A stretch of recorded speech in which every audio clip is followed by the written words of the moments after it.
Je m'en vais vous faire la lecture du communiqué numéro 673 du ministère de la Santé et de l'Action sociale de ce lundi 3 janvier 2022. Le ministère de la Santé et de l'Action sociale a reçu les résultats des examens virologiques ci-après.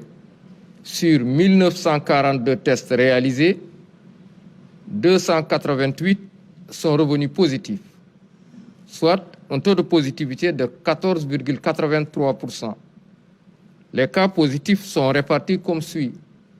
Nous avons eu 20 cas contacts suivis par nos services, 3 cas importés enregistrés au niveau de l'aéroport international Blaise Diagne de Diass et 265 cas issus de la transmission communautaire, dont 223 ont été notifiés dans la région de Dakar, au niveau des départements de Dakar, Pikine, Rufisque, Guédiawaye et Keur Massar.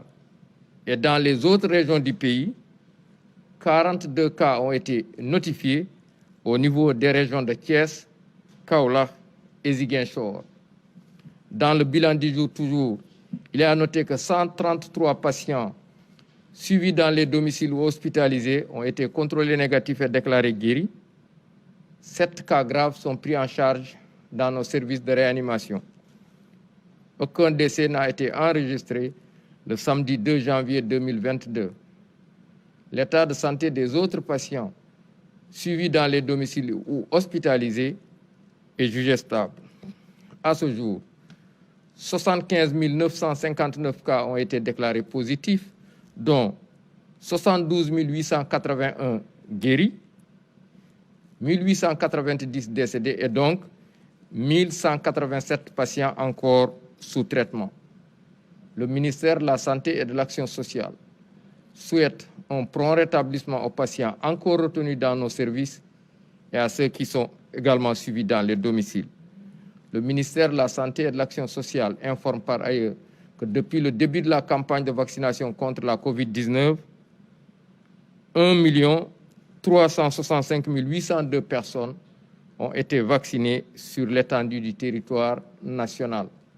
Le ministère de la Santé et de l'Action sociale exhorte les populations au respect strict des mesures de prévention individuelle et collective, tout en leur faisant les recommandations du jour axées autour du port correct de masques, bien ajusté couvrant la bouche et le nez, le lavage fréquent et régulier des mains à l'eau et au savon ou l'usage de gel de qualité pour la désinfection de vos mains. Il est également rappelé aux personnes non encore vaccinées d'aller le faire au niveau des lieux de vaccination désignés.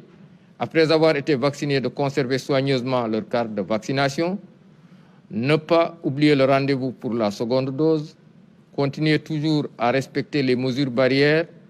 Nous vous informons également que la vaccination est gratuite sur l'étendue du territoire national et que c'est le moment également d'aller vite se faire vacciner car nous sommes dans une période de hausse des cas. Je vous remercie de votre attention.